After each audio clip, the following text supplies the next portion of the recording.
Mutiara Hikmah Official, menyingkap hikmah di balik sunnah.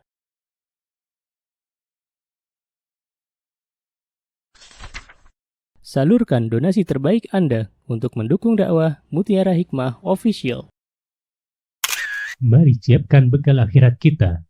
Jangan lewatkan kesempatan emas ini.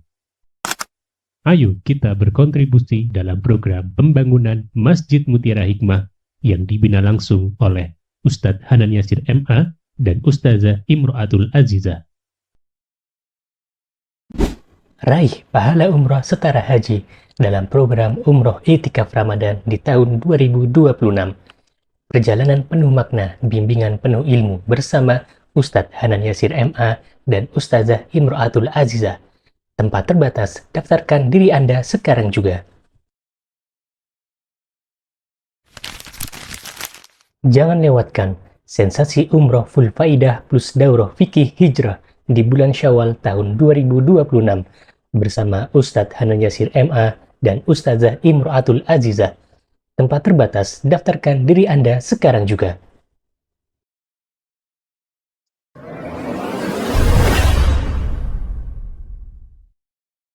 Baik ibu-ibu yang saya cintai karena Allah, untuk kajian sore hari ini, insya Allah kita ambil materi apa teman-teman? Di flyer apa? Kehormatan seorang muslimah. Masya Allah. Baik, ketahuilah wahai saudariku, bahwa Islam datang untuk memuliakan wanita. Islam yang dibawa oleh Nabi kita Muhammad sallallahu alaihi wasallam diturunkan agamanya oleh Allah Subhanahu wa taala untuk mengangkat derajat wanita. Pada zaman dahulu kala, kaum wanita termasuk kaum yang direndahkan oleh bangsa Arab.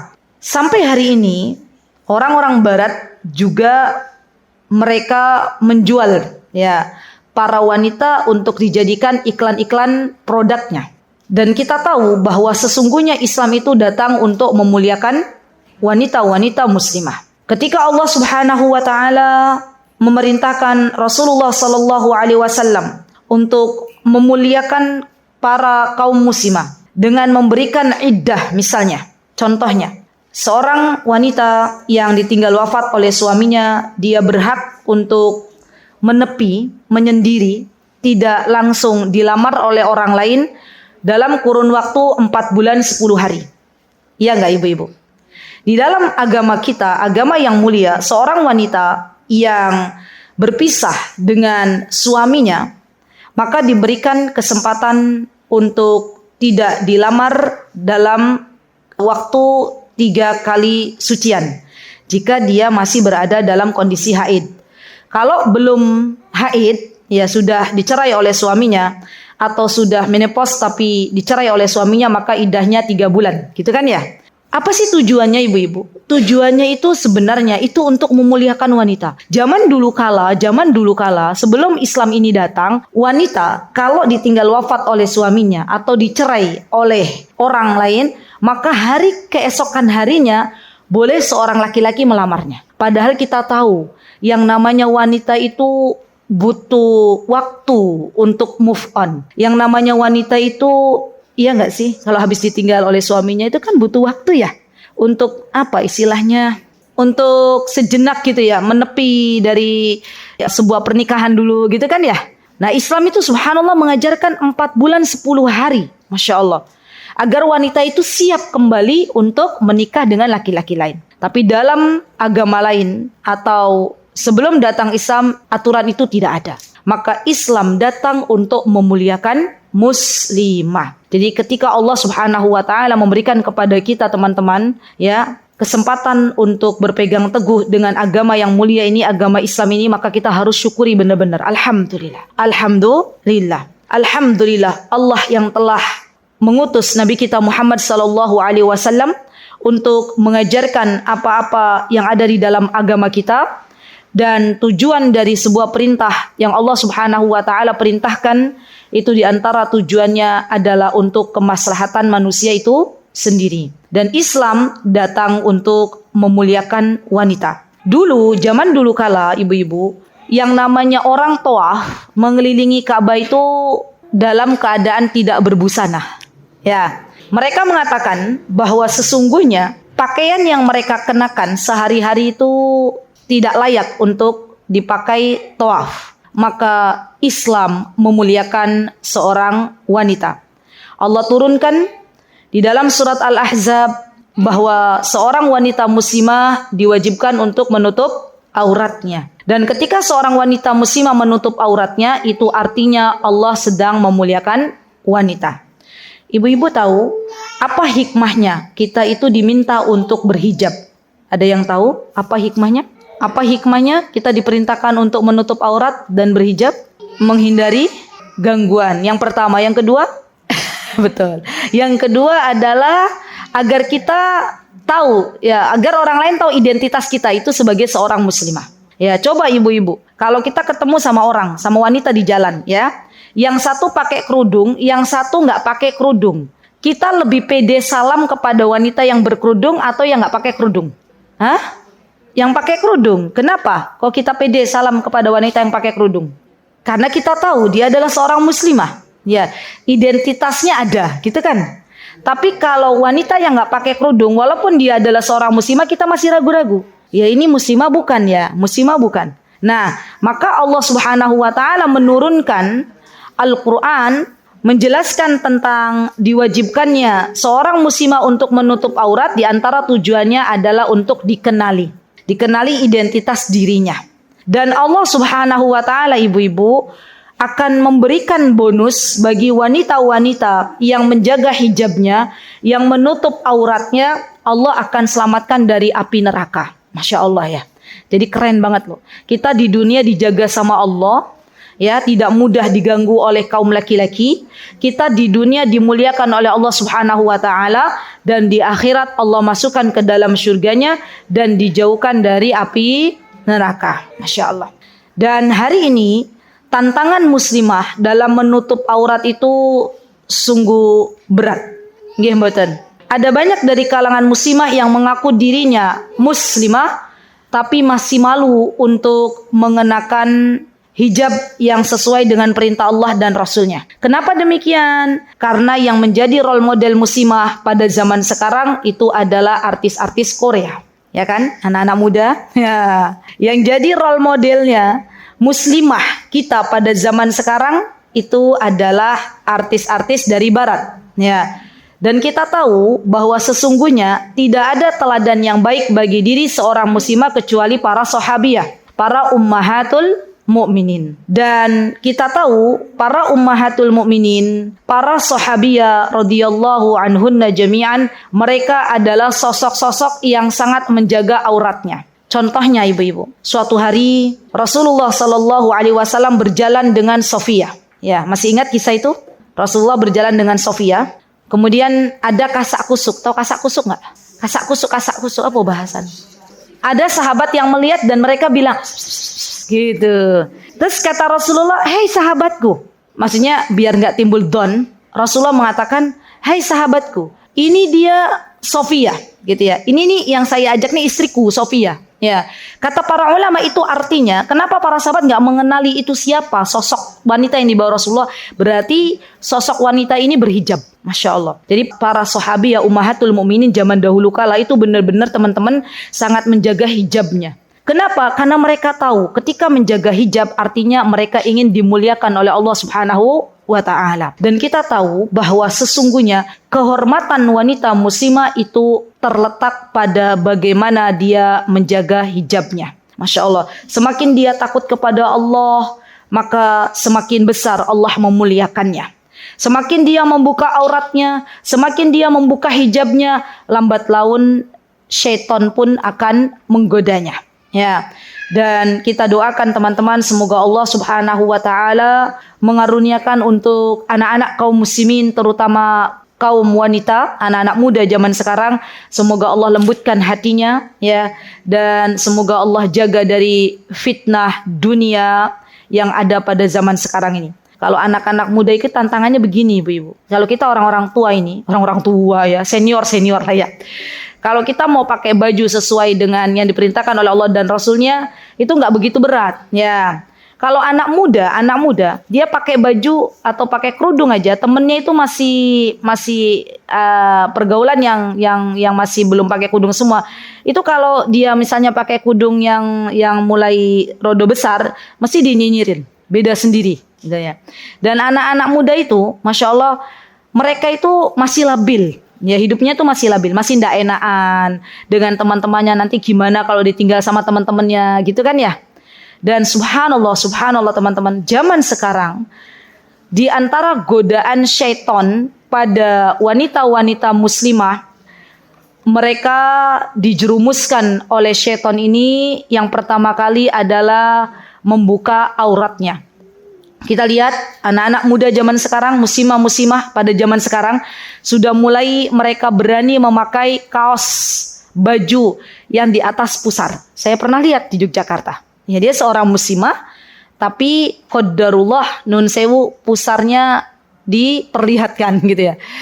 Ya, Masya Allah, ketika kita melihat orang-orang yang begini nih Bu, kita doakan Bu. Ya Allah, semoga Allah memberikan hidayah. Jangan kita nyinyirin, jangan. Kita nggak pernah tahu orang yang hari ini bermaksiat ternyata diberikan hidayah oleh Allah Subhanahu wa taala suatu hari kelak.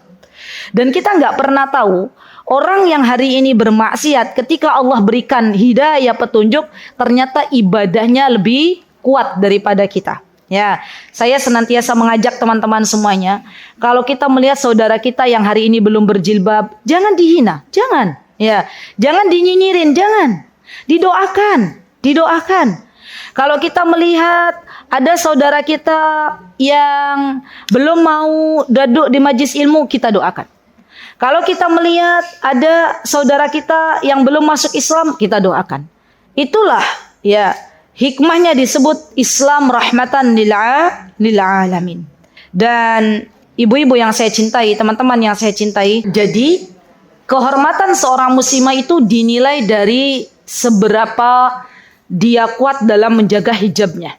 Ya, semakin dia kuat dalam menjaga hijabnya, maka semakin banyak pahala yang diraihnya. Masya Allah, itu yang pertama.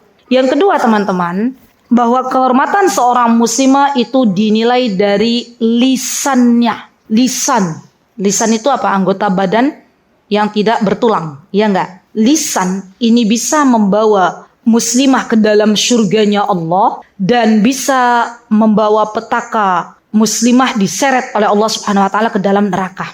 Dosa-dosa lisan ini biasanya banyak terjadi pada kaum wanita. Ya. Jadi hati-hati ibu-ibu. Dan kita tahu yang namanya wanita kalau sudah kumpul sesama wanita yang diobrolin itu macam dari A sampai Z.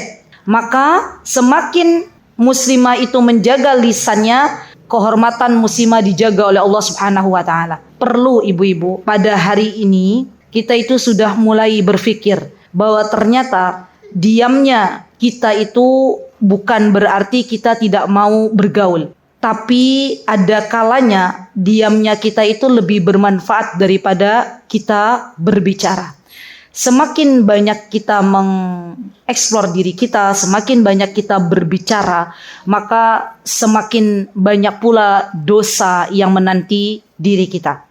Diibaratkan ada botol ya, botol yang ada sodanya itu, kalau dibuka botol yang ada sodanya itu kira-kira airnya tumpah-tumpah nggak? Ya, sama. Muslimah semakin banyak bicara, maka kehormatan dirinya semakin turun, semakin tidak baik. Jadi seorang muslimah yang baik itu adalah muslimah yang menjaga lisannya. Dan hati-hati ya ibu-ibu, hati-hati. Zaman sekarang banyak sekali muslimah yang menuduh wanita-wanita muslimah baik-baik dengan mengatakan dia telah berzina. Padahal di dalam agama kita yang mulia ini, tidaklah seorang muslimah mengatakan saudaranya berzina kecuali dia harus tahu bahwa saudaranya itu memang betul-betul berzina, melihat langsung. Ya, kan banyak juga orang-orang zaman sekarang yang hanya melihat ada muslimah yang dia jalan sama laki-laki lain, kemudian kita mengatakan dia berzina, padahal belum tentu berzina. Ya. Dan kita juga tidak tahu siapa yang berjalan dengannya. Bisa jadi dia adalah ponakannya, bisa jadi dia adalah adik atau saudara dari ibu susuannya misalnya, dan semuanya mahram. Dan kita perlu tahu ibu-ibu bahwa lisan ini kalau kita tidak bisa menjaganya, maka kata Imam Syafi'i itu kita akan mendapatkan musibah. Musibah yang membawa kepada kehancuran. Banyak wanita-wanita muslimah yang awalnya menjaga kehormatan lisannya, ternyata setelah dia bergaul dengan teman-teman yang tidak baik, akhirnya lambat laun lisannya sudah mulai tidak baik.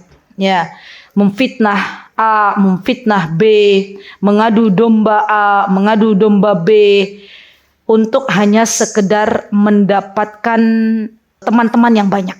Ya, jadi wanita-wanita muslimah itu zaman sekarang, masya Allah, sangat-sangat luar biasa godaannya.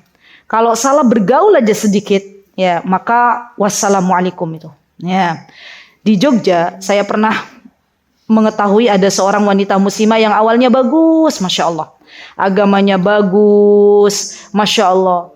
Qadarullah salah pergaulan, ya, yang awalnya tidak pernah ya mengata-ngatakan sesuatu dengan lisannya, lambat laun karena salah bergaul, akhirnya ibu-ibu, naudzubillah summa naudzubillah, lisannya tajam, ya lisannya tajam. Dan seseorang itu ketika dia tidak bisa menjaga lisannya, maka berhati-hatilah. Ada banyak wanita-wanita yang rajin sholat, ada banyak wanita-wanita yang rajin berpuasa, yang rajin baca Al-Quran, karena tidak bisa menjaga lisannya, akhirnya meninggal dalam keadaan su'ul khatimah. Na'udzubillah summa na'udzubillah. Jadi kehormatan seorang muslimah itu terletak pada bagaimana dia menjaga lisannya. Dan ketahuilah wahai saudariku, bahwa sesungguhnya Allah Subhanahu wa taala menciptakan lisan ini untuk beribadah kepada Allah Subhanahu wa taala. Tidak ada amalan yang lebih mendekatkan diri kita dengan Allah kecuali banyak-banyak berzikir kepada Allah. Apa? Berzikir. Dan dengan berzikir, Allah Subhanahu wa taala akan memberikan ketenangan dalam jiwa-jiwa kita. Sebagai seorang muslimah, hendaklah mengetahui bahwa semakin banyak dia berzikir, maka semakin dekat dengan Allah Subhanahu wa taala. Masalahnya ibu-ibu, zaman sekarang kita itu lebih banyak ngobrolnya atau lebih banyak zikirnya? Lebih banyak ngobrolnya, gitu ya. Padahal yang namanya berzikir ini menyelamatkan kita dari berbagai macam dosa-dosa lisan. Kalau dibuat satu kajian, dosa-dosa lisan itu panjang kali lebar. Ya, kayaknya belum pernah ya. Ini manajer saya mana nih? Kita kayaknya belum pernah ya mengkaji dosa-dosa lisannya. Ya, saya pernah mengkaji ini di Jakarta kayaknya. Dosa-dosa lisan. Dan itu subhanallah mengerikan. Ya. Karena nanti bahayanya tuh kalau wanita nggak bisa menjaga lisannya, ya, di akhirat dia akan kehilangan pahala. Ya, di dunia rajin puasa, di dunia rajin sholat, di dunia rajin bersedekah, tapi ternyata lisannya menyakiti tetangganya, tapi ternyata lisannya menyakiti temannya, tapi ternyata lisannya memfitnah ya sesama muslimah, maka di akhirat dia akan diberikan oleh Allah Subhanahu wa taala kejutan. Apa kejutannya? Amalannya diminta oleh teman-temannya yang selama ini dia dolimi dengan lisannya. Na'udzubillah summa na'udzubillah. Jadi takutlah kepada Allah dengan dosa lisan ini, karena sesungguhnya dosa lisan ini akan menghancurkan amalan-amalan kita. Baik. Kemudian ibu-ibu yang saya cintai karena Allah, kehormatan seorang muslimah itu terletak pada rasa malunya. Masya Allah, ini penting ini. Dan ini menjadi PR bagi kita semuanya. Ya, semakin kesini semakin banyak muslimah yang sudah tidak lagi punya rasa malu. Nggih.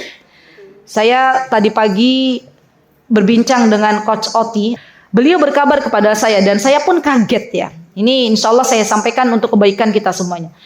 Kata beliau, Ustazah, sekarang itu kata beliau ada banyak muslimah yang awalnya ikut programnya beliau, ikut apa tuh namanya? WO, ya. Ikut programnya Coach Oti itu dan tahu bahwa Coach Oti itu nggak suka mengupload video dan sebagainya di sosial media. Kemudian keluar dari programnya beliau dan akhirnya muslimah ini subhanallah tidak lagi punya rasa malu ya, memvideokan dirinya lagi WO itu dan diupload di sosial media. Subhanallah. Coba bayangkan, lekak-lekuk tubuhnya akan dilihat oleh jutaan mata kaum laki-laki yang ada di sosial media. Belum lagi kalau ternyata video yang diuploadnya itu akan menjadi dosa jariyah selamanya. Kita sudah meninggal dunia, tapi ternyata video-video yang dilihat oleh laki-laki itu tetap berjalan. Na'udzubillah, thumma na'udzubillah. Dan kita perlu teman-teman memiliki rasa malu, karena rasa malu ini bagian dari iman. Al-haya'u syu'batun minal iman. Dan rasa malu ini adalah bagian dari kebaikan. Barang siapa yang sudah dicabut rasa malunya oleh Allah Subhanahu wa taala, maka tidak ada lagi kebaikan di dalamnya. Rasa malu adalah fitrah yang Allah berikan kepada wanita-wanita muslimah. Kalau rasa malu ini sudah tidak ada lagi pada diri kaum muslimah, maka apa yang disahkan oleh kita sebagai seorang muslimah? Dan rasa malu ini, teman-teman, bisa menahan kita untuk bermaksiat kepada Allah Subhanahu wa ta'ala. Sampai-sampai Rasulullah mengatakan, kalau kamu sudah tidak ada lagi rasa malu, berbuatlah sesukamu. Ya, berarti ini kan sebuah istilahnya kayak macam udahlah karepmu gitu kata Rasulullah ya. Ya udah terserah gitu kan. Ngeri banget kan kalau Rasulullah sudah berkata begitu. Dan kita berdoa kepada Allah, ini apa yang harus kita lakukan pada zaman di mana wanita-wanita muslimah sudah tidak lagi punya rasa malu, maka kita berdoa kepada Allah. Ya Allah, jangan cabut rasa malu dari dalam diriku. Ya Allah, hiasilah diriku dengan rasa malu. Ya Allah, berikanlah kepada anak-anakku rasa malu kepadamu. Bukan malu dengan niat agar kita baik di mata manusia, tapi berbuatlah malu itu untuk Allah Subhanahu wa taala. Kalaupun manusia mengatakan kita baik, tetapi Allah tahu apa yang kita lakukan. Jadi sekarang mulailah teman-teman kita manage baik-baik, ya kita mulai berpikir baik-baik bahwa sesungguhnya malunya kita itu bukan karena manusia, tapi malunya kita itu karena Allah. Malu kalau kita selama ini diberikan nikmat oleh Allah banyak sekali, tapi ternyata kita bermaksiat kepada Allah. Tapi ternyata ketika kita sedang sendirian, misalnya, justru kita bermaksiat kepada Allah. Dan ketahuilah wahai saudariku, bahwa sesungguhnya penyebab su'ul khatimah kata Syekh Utsaimin, diantaranya adalah kalau seorang hamba itu melakukan maksiat ketika dia sedang sendirian. Ya, orang yang punya rasa malu karena Allah, dia tidak akan melakukan maksiat walaupun sendirian. Karena paham bahwa Allah senantiasa melihatnya. Dan subhanallah, dosa zaman sekarang itu adalah dosa yang bisa dilakukan oleh seorang muslimah walaupun dia berada di rumahnya. Ya, malulah kepada Allah kalau kita membuka sosial media dengan sesuatu yang tidak disukai oleh Allah Subhanahu wa taala. Malulah kepada Allah kalau ternyata kita akhirnya berhubungan dengan lawan jenis yang bukan mahram kita, walaupun awalnya di sosial media. Dan malulah kepada Allah kalau kita memberikan komentar kepada lawan jenis yang bukan mahram kita. Malu, karena kita sebagai seorang wanita harus punya rasa malu itu. Dan malulah hanya mengharap ridho Allah kalau ternyata di dunia ini kita senantiasa tidak memberikan haknya Allah Subhanahu wa ta'ala. Jadi rasa malu ini memang sangat-sangat penting teman-teman untuk kita miliki bersama. Jadi minta sama Allah, ya Allah berikanlah kepada hamba rasa malu. Baik, kehormatan seorang wanita muslimah itu terletak pada ketaatannya kepada Allah Subhanahu wa ta'ala. Dan ketaatan kepada Allah Subhanahu wa ta'ala itu adalah ketaatan yang diprioritaskan. Ya, jadi ketaatan kepada Allah itu adalah ketaatan yang diprioritaskan. Baru kemudian ketaatan kepada Rasulullah. Baru kemudian ketaatan kepada suaminya kalau yang sudah punya suami. Kalau yang belum punya suami, ketaatan kepada orang tuanya. Ya, jadi kalau wanita muslimah tuh begitu. Ya, pertama Allah, Rasulullah, suami. Kalau suami kita, Allah, Rasulullah, ibunya, baru istrinya. Gitu ya. Sedih Bu, rasanya kalau saya dapat curhatan seorang ibu yang punya anak laki-laki, ternyata anak laki-lakinya setelah menikah lebih condong kepada istrinya tuh sedih. Ya kalau kita punya anak perempuan, dia lebih condong kepada suaminya itu wajar. Ya wajar. Tapi kalau kita punya anak laki-laki, ternyata anak laki-laki kita lebih condong kepada istrinya itu nggak wajar. Gitu ya, dalam Islam begitu. Ya, jadi diatur bahwa sesungguhnya yang namanya anak laki-laki itu harus mengedepankan ibunya dulu dibandingkan istrinya. Yang terjadi pada zaman sekarang lebih mementingkan istrinya atau ibunya ibu-ibu? Hah? Anak laki-laki yang sudah menikah lebih banyak mementingkan istrinya atau ibunya? Istrinya dong katanya ya. Kenapa? Karena banyak sekarang suami-suami takut istri. Lah, kan tadi pagi dibahas sama Ustadz Hanan. Suami-suami takut istri. Dan itu nggak wajar. Nggak wajar. Yang wajar itu adalah istri takut suami. Itu wajar. Ya, tapi ternyata subhanallah ketika muncul fenomena suami-suami takut istri itu malah justru digoreng-goreng gitu loh. Digoreng-goreng dan akhirnya itu jadi bahan candaan gitu loh. Oh, kamu takut sama istri ya? Enggak, apalagi misalnya kan jadi bahan candaan tuh bagi kaum bapak-bapak. Padahal itu enggak wajar. Kenapa? Karena kehormatan seorang muslimah itu terletak ketika dia mentaati suaminya. Ketika dia mentaati Allah dan Rasulnya. Ya, Masya Allah. Semakin dia mentaati Allah dan Rasulnya, semakin dia mentaati suaminya, maka dia semakin mulia di hadapan Allah Subhanahu wa Ta'ala. Dan yakinlah Bu, kalau kita di dalam mengabdi kepada suami ini untuk mencari ridhonya Allah, dan ketika kita meninggal dunia suami kita dalam keadaan ridho, maka pintu surga akan dibukakan oleh Allah Subhanahu wa Ta'ala. Jadi sebenarnya simpel ibu-ibu. Baktinya seorang istri kepada suami itu lebih didahulukan daripada baktinya seorang suami kepada siapa? Pada istrinya. Karena banyak sekarang itu subhanallah ya, di mana suami-suami takut istri. Dan perlu diketahui ibu-ibu bahwa ketika Rasulullah sallallahu alaihi wasallam bersabda, "Idza shallatil mar'atu khamsaha wa shamat syahraha wa ata'at ba'laha atau zaujaha." Kemudian yang keempat adalah wa hafizat farjaha wa qila laha udkhuli min ayyi abwabil jannati syi'ti. Itu penting untuk kita ingat-ingat. Apa kata Rasulullah? Jikalau seorang wanita dia salat 5 waktu, berarti kemuliaan wanita muslimah terletak pada salatnya. Tanya pada diri kita masing-masing, salatnya sudah benar apa belum? Ya, selama ini apakah salat kita hanya sebagai penggugur kewajiban saja atau sudah benar-benar kita tunaikan haknya Allah? Ya. Apakah selama ini kita hanya sekedar membaca bacaan-bacaan sholat atau kita paham apa bacaan yang kita baca selama sholat? Yang bisa menjawab pertanyaan diri kita sendiri. Ya, itu penting. Poin yang saya itu sering ingatkan ibu-ibu, di antara ilmu yang harus dipelajari adalah mengerti bacaan sholat. Dan jaga itu sholat 5 waktu, jangan ditinggal. Sholatlah dengan khusyuk, seakan-akan itu adalah sholat terakhir kita.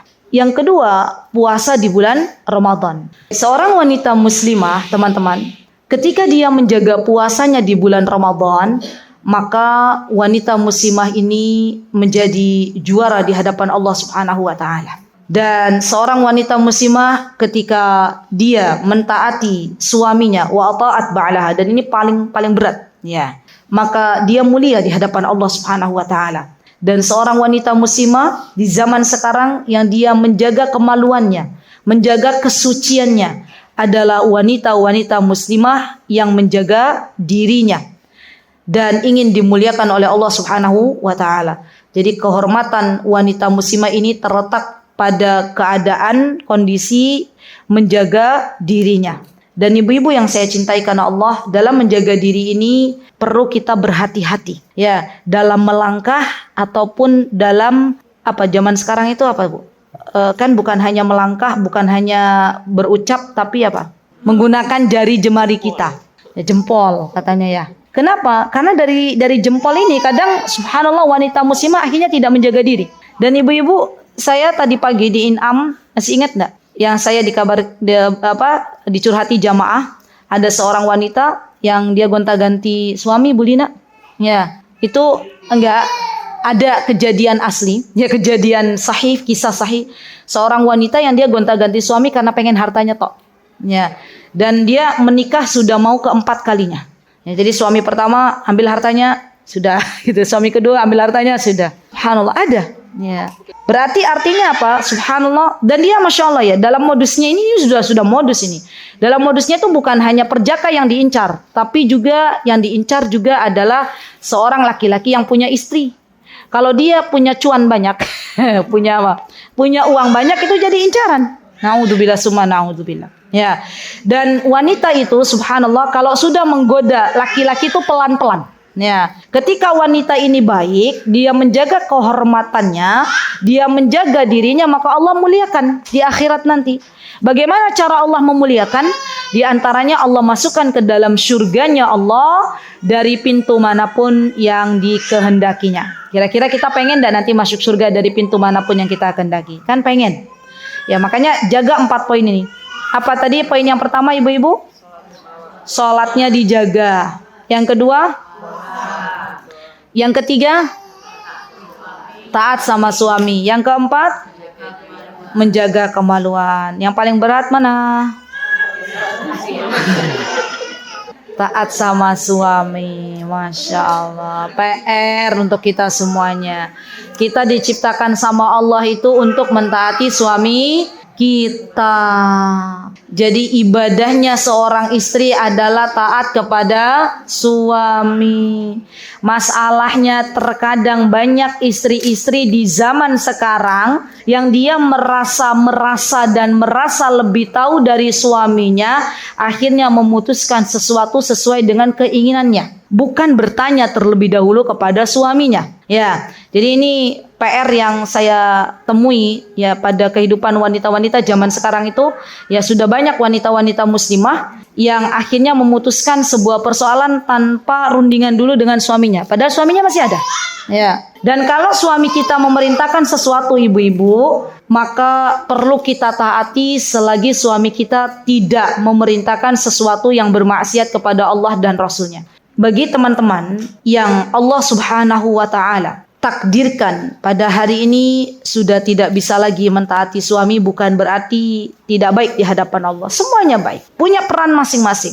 Ada yang perannya menjadi istri, ada yang perannya menjadi guru, ada yang perannya menjadi orang tua, ada yang perannya menyampaikan kebenaran, ada yang perannya untuk berbagi. Semua kita punya peran masing-masing. Apapun yang Allah berikan kepada kita dari sebuah peran, maka kerjakan dengan baik. Karena Allah itu cinta kepada hambanya yang senantiasa istiqomah. Itu yang paling penting. Ya, jadi kemuliaan seorang wanita, kehormatan seorang wanita terletak pada menjaga dirinya. Dan ketahuilah wahai saudariku, bahwa sesungguhnya keberadaan kita di dunia ini tidaklah lama.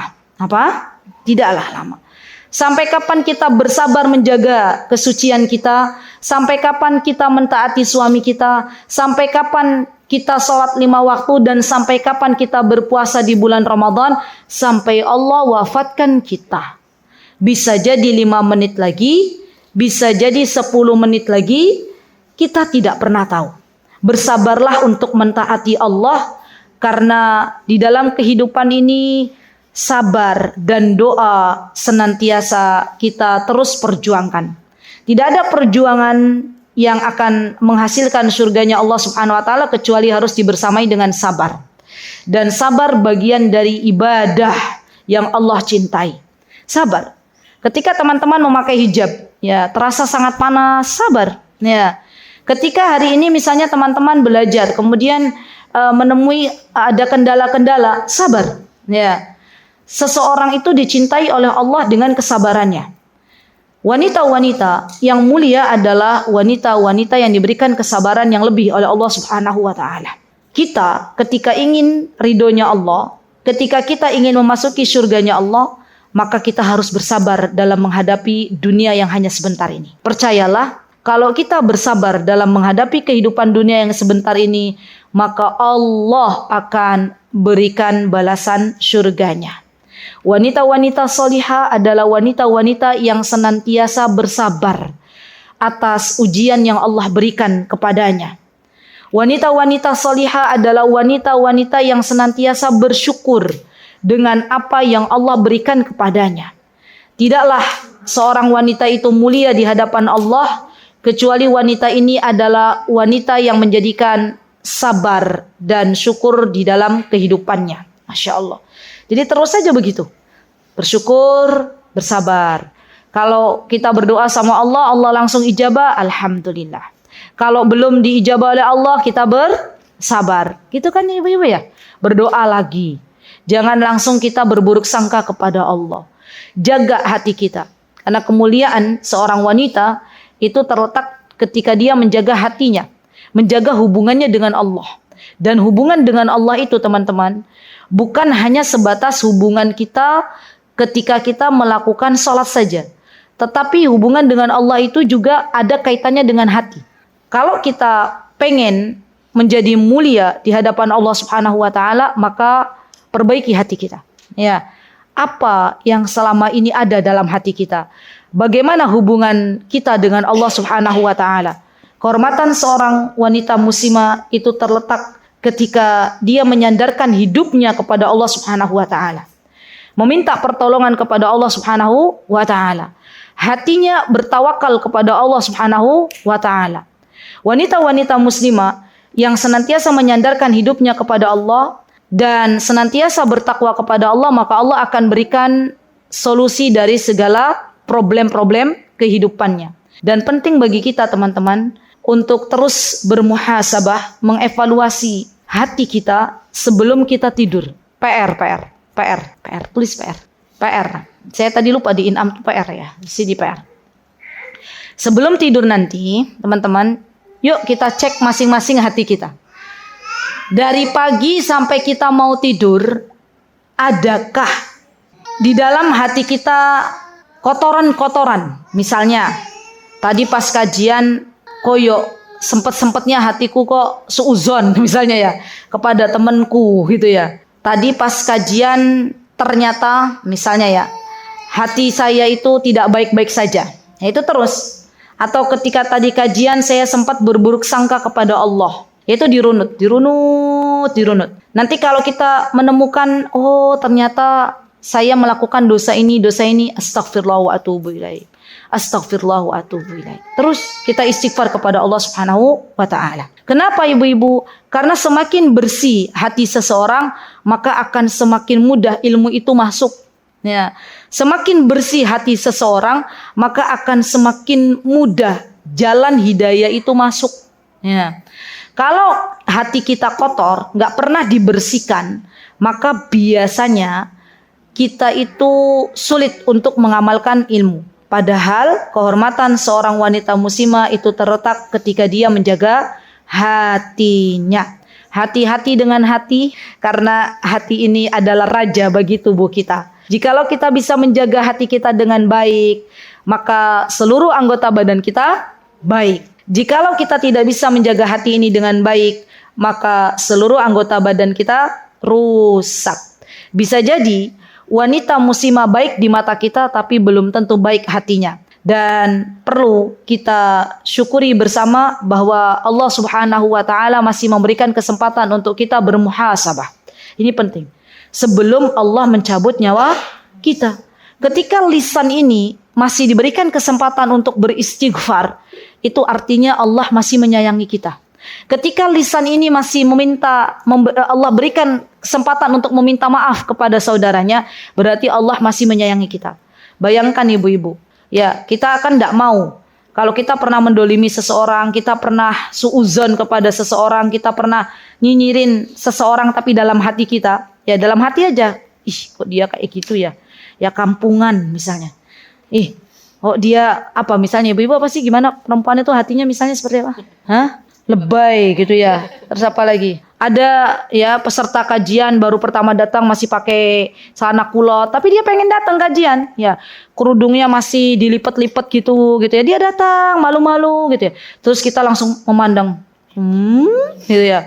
Terus dalam hati kita ada, kok kayak gitu ya dia ikut ya. Itu kan hati, ya masalah hati.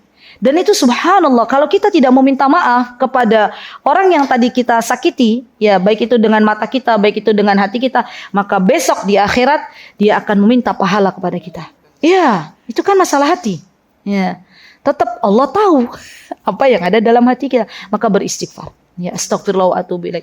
Kalau seandainya kita tidak meminta maaf kepada orang itu karena orang itu sudah nggak ada, misalnya, maka kita perlu mendoakannya. Ya, kita perlu mendoakan kebaikan-kebaikan untuknya. Terus kita doa. Jadi dosa kita itu banyak ibu-ibu. Ya, termasuk dosa lisan, dosa hati.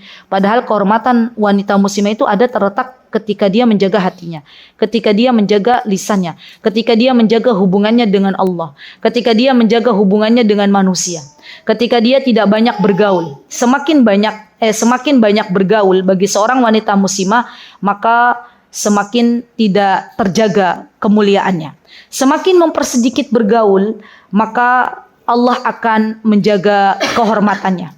Imam Ibnul Qayyim rahimahullahu ta'ala, teman-teman, di dalam kitab Miftah Darus Sa'adah, beliau pernah mengatakan, ini terakhir ya, kata beliau, ketahuilah bahwa sesungguhnya banyaknya kita bergaul itu bisa mematikan hati. Banyaknya kita berbicara itu bisa mematikan hati. Banyaknya kita melihat itu bisa mematikan hati. Banyaknya kita membandingkan nikmat orang lain dengan nikmat yang Allah beri kepada kita, itu juga bisa mematikan hati. Ya, kenapa Bu? Oh diulang, maaf ya terlalu cepat ya. Oke, baiklah.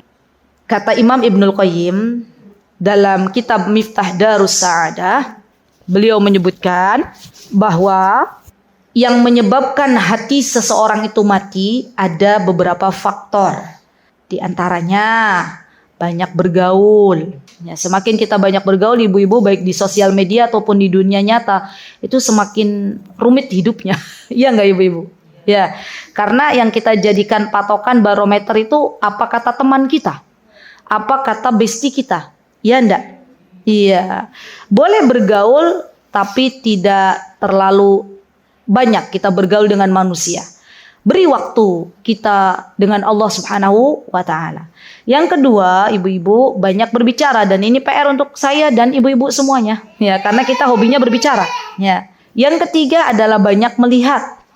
Melihat baik di sosial media ataupun di dunia nyata itu bisa mematikan hati. Ya. Yang keempat banyak membandingkan. Yang kelima banyak makan. Betul. Waduh, kena kata Ben. Loh benar betul.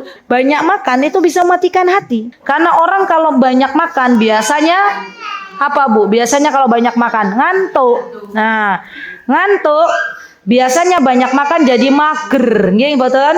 Mager nyekrol-nyekrol HP. Ya. Habis nyekrol-nyekrol HP tertidur. Nah, itu lama-kelamaan hatinya mati. Bukan kata saya, kata Imam Ibnul Qayyim. Jadi makan itu boleh Mbak, tetap boleh. Tapi terlalu banyak itu yang nggak boleh. Kemudian banyak tidur. Boleh tidur, tapi jangan banyak-banyak. Karena ternyata banyak tidur itu bisa mematikan hati. Ibu-ibu tidur sehari berapa jam toh? 6? Yakin 6? 6 atau kurang dari itu? Hah? Atau lebih dari itu? Lebih dari itu ya. 6 ya, berarti pas 6. Masya Allah. Dan ibu-ibu tahu, ternyata orang yang banyak tidur, ya tidur itu boleh, tapi kalau kebanyakan tidur akhirnya waktunya habis. Ya, waktunya habis. Dan orang yang banyak tidur lama-kelamaan jadi mager. Ya, jadi malas kumul. Padahal di dalam Islam kita itu diminta untuk banyak beraktivitas. Di dalam Islam itu kita diminta untuk banyak berkegiatan, dan kegiatan-kegiatan yang diminta oleh Allah Subhanahu wa taala adalah kegiatan yang positif, ya. Dan kalau wanita itu pengen dimuliakan oleh Allah, banyak-banyaklah melakukan berbagai macam amal soleh. Itu kan ujungnya, endingnya, ya. Insya Allah sampai di sini, insya Allah sudah ada catatan dan PR-nya tolong dikerjakan. Nanti malam sebelum tidur kita tanya pada diri kita, ya tadi pagi saya ngapain aja ya? Dari bangun tidur sampai tidur kembali. Kalau kita menemukan ada amal soleh, kita berdoa kepada Allah, Rabbana taqabbal minna, ya Allah semoga Engkau terima amal ibadahku. Kalau ternyata ada kekurangan, ya Allah ampunilah diriku. Kalau ternyata tadi sholatnya main-main, ya Allah ampunilah dosaku. Gitu ya. Baik. Insyaallah cukup ibu-ibu. Jazakillah khaira, barakallahu fi kunna jami'an. Monggo silahkan saya kembalikan ke Mbak Dita. Aqulu qouli hadza wastaghfirullah li wa lakum wa akhiru da'wana alhamdulillahi rabbil alamin. Assalamualaikum warahmatullahi wabarakatuh. Mutiara Hikmah Official, menyingkap hikmah di balik sunnah.